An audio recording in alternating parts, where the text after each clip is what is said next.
Seringkali apa yang terjadi adalah, betul, ya, otak di sebelah bagian kiri kita menjadi begitu besar, betul nggak?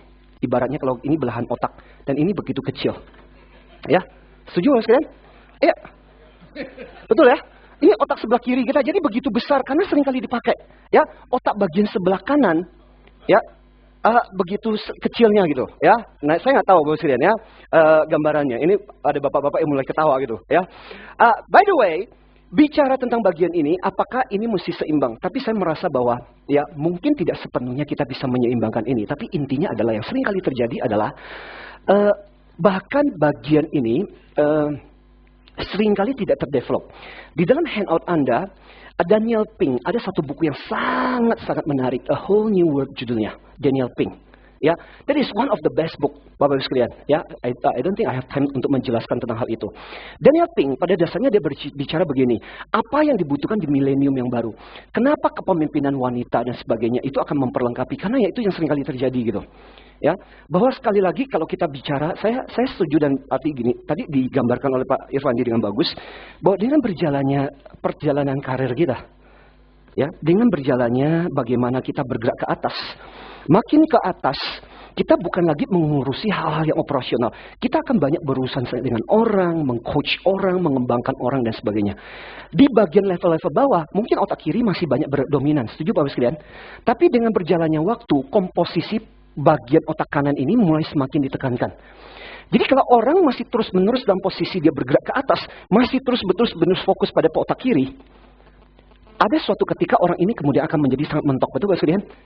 Karena kemudian ternyata kemampuan teknis kemampuan operasional tidak bisa membawa dia semakin bergerak semakin jauh gitu. Ya, itu sebabnya dengan berjalannya waktu saya merasa bahwa disitulah kita mulai mengembangkan kemampuan itu berdiplomasi. Bagaimana kadang-kadang yaitu, Bapak sekalian, saya belajar satu hal. Waktu ketika saya lulus, ini cerita lagi. Saya merasa saya gini-gini tampangnya, Bapak sekalian, saya lulus Gajah Mada, lulus dengan cum laude gitu. Tapi saya lulus bukan karena saya pintar, saya merasa saya lulus karena saya rajin. Ya, makanya saya nggak berhasil bergabung dengan Mensa. Ya, karena saya merasa waktu saya kembali, saya lihat di majalah SWA, saya lihat teman saya muncul di profil eksekutif muda yang sukses berhasil. Saya baru kembali ke Indonesia memulai karir saya. Dia sudah berhasil menjadi salah satu direktur yang muda berhasil pada waktu itu. Sampai sekarang, udah lebih sering lagi muncul di TV dan sebagainya. Sebagai salah satu juri dan sebagainya. Secara kemampuan akademik, saya merasa saya jauh lebih pintar daripada dia. Bahkan beberapa kali, udah sering kali, ya, meminjam catatan dari saya. Pinjam catatan dari saya, kopi catatan dari saya. Tapi satu hal yang luar biasa adalah, mungkin karena kondisi keluarganya dan sebagainya, dia seringkali dia yang mengelola, kalau misalnya ada diktat dari dosen dan sebagainya, ini ada diktat dan sebagainya, mau nggak? Sini, gue kopiin dan sebagainya. Jadi yang dia lakukan adalah dia kerjasama dengan fotokopi center. Dengan cara seperti itu, dia dapat diskon. Ya, dia dapat diskon, dia dapat potongan komisi dari fotokopi center itu, plus kedua, dia gratis. Karena kondisi ekonomi. Satu hal yang luar biasa lagi ada yang saya lihat sejak kuliah gitu. Kemudian saya merenung gitu. Apa yang membuat dia kualitasnya bagus. Dosen kita kan seringkali muat. Bikin tulisan di Kompas dan sebagainya. Dia gunting tuh tulisan. Besok-besok dia datang ke kampus. Bu, saya baca tulisan ibu. Aduh, bagus sekali tulisan ibu. Waduh, hebat sekali. Saya bangga bu, ya punya dosen tulisannya dimuat. Kagak tahu apakah dibaca apa kagak gitu kan. Tapi yang dosen, wah ini hebat sekali. Ya, senang kan? Everybody have their own ego. Right? Dan itu yang dilakukan. Plus, akhirnya ketika kuliah, saya merasa dosen kan seringkali punya proyek dan sebagainya. Yang diajak proyek bukan kita yang pintar-pintar. Yang diajak proyek adalah, yaitu teman-teman saya seperti itu. So my friend, kadang-kadang itu yang saya katakan. Dengan berjalannya waktu. Makanya, salah satu ini jadi cerita, ini saya bisa cerita panjang lebar ini ngobrol-ngobrol gitu ya. Tapi intinya adalah, sampai salah satu hal yang saya sukai adalah, itu loh, prinsipnya Sun Tzu. Ya, untuk memenangkan sebuah peperangan kita tidak perlu memenangkan setiap pertempuran. Ya, buat apa sih kita ribut sama customer? Ya, Pak, berdasarkan SOP Bapak nggak bisa menerima garansi seperti ini. Buat apa sih Anda menang betul berdasarkan SOP Anda benar gitu? Tapi untuk jangka panjang Anda kehilangan perangnya. Peperangan itu gabungan dari pertempuran-pertempuran. Buat apa lu menang pertempuran kecil ini? Buat apa ribut sama customer sekarang? Betul nggak Pak Presiden? Tapi untuk jangka panjang. Nah, banyak orang yang IQ-nya pinter berusaha untuk memenangkan pertempuran. Dan itu hal yang paling konyol. Ya, orang-orang yang IQ seringkali diajari untuk pintar. Ya, saya pernah punya seorang teman, dia pulang dari States, PhD S3. Jadi karena memang dibesarkan di kultur di Amerika, jadi kalau dia nggak senang, dia akan dia akan bilang. Sampai bos kita presentasi, kalau kita dibawa, semua anak buah dibawa gitu, presentasi sama big boss.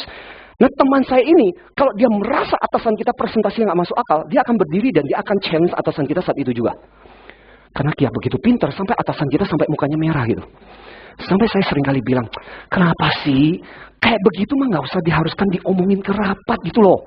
Tin, yang namanya kebenaran itu mesti dinyatakan. Dan mati saya bilang, makan tuh kebenaran. Karena untuk ujung-ujungnya 3 tahun. Saya merasa waktu itu sebagai S1, karir saya jauh lebih cepat daripada dia yang sudah S3. Karena itu, setiap akhir tahun, kan tadi Pak Irfandi bicara mengenai PA, Performance Appraisal. Penilainya selalu bermasalah, kurang sensitif, tidak bisa berhubungan dengan orang lain, interaksi dengan orang lain, ngeyelan dan sebagainya. Buat apa menang di pertempuran, betul? Kalau di meeting itu pasti dia, wah anak ini pintar. Buat apa sih menang di meeting seperti itu? Setuju Bapak Ibu? But in the long run, untuk karir lo actually kalah. Itu yang saya selalu katakan. This need EQ, this don't need IQ. Setuju Bapak Ibu sekalian? Itu yang sering kali jadi problem. Pak Antoni. Back to the question. Apakah benar bahwa otak kanan itu mencerminkan EQ, kiri itu mencerminkan IQ? Sebenarnya actually nggak seperti itu. Cuman banyak bagian-bagian EQ yang berurusan dengan bagian-bagian otak kanan sebenarnya. The next question, kalau setelah kita satu pertanyaan lagi, let's say follow your training untuk latihan EQ gitu ya. Yes. Nanti abis itu fingerprint testnya akan lebih imbang gitu. Oh, okay. Very interesting. Fingerprint test is... No. Kita not talking about the fingerprint itself. Tapi sure. maksudnya kira-kira nanti kekuatan otak kiri dan kekuatan kanan itu akan bisa lebih balance. Yes. Is it? Yes. So, let me explain a little bit. Nah, ini cerita lebih panjang lagi. I need another spidol. Oh. Yes. Another spidol. Right. Ya. Tadi saya sebenarnya menyambung dengan apa yang dikatakan oleh Pak Irfandi mengenai apa sih sebenarnya pembelajaran. So, ini case study lah, Bapak Ibu sekalian. Saya pikir ini adalah model yang kita develop untuk Anda. Saya tahu banyak praktisi HR di sini. Bagaimana caranya akhirnya kita mengembangkan EQ? So, Pak, kalau pertanyaannya muncul. So, Bapak bilang kan bicara mengenai bagaimana caranya pentingnya untuk mengembangkan EQ. Terus bagaimana modelnya? So, I tell you how.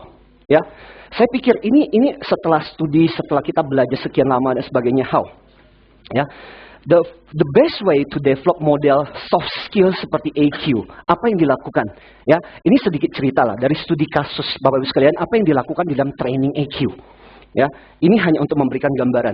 So di dalam training EQ, sejak ini memberikan gambaran menggarisbawahi apa yang dikatakan oleh Pak Irfandi sebenarnya. Sejak di pre sebelum orang diberikan training dan sebagainya. Alangkah bagusnya kalau orang ini sudah dikondisikan. So, ada hal-hal yang seperti reading, pembelajaran, dan sebagainya itu diberikan. Orang siap, orang ready. Jadi orang tidak datang mengikuti kelas, kepalanya, pikirannya kosong gitu. Karena seringkali kesalahan yang terjadi adalah waktu kita mau develop skill seperti ini adalah orang lu ya, besok ya, minggu berikutnya ya, atau sebulan yang akan datang ya, lu ikut ya. Maka akibatnya kita seringkali mendapatkan peserta-peserta yang narapidana. Setuju Bapak Ibu? Peserta narapidana, tahu peserta narapidana kan ada satu jenis peserta yang narapidana, betul?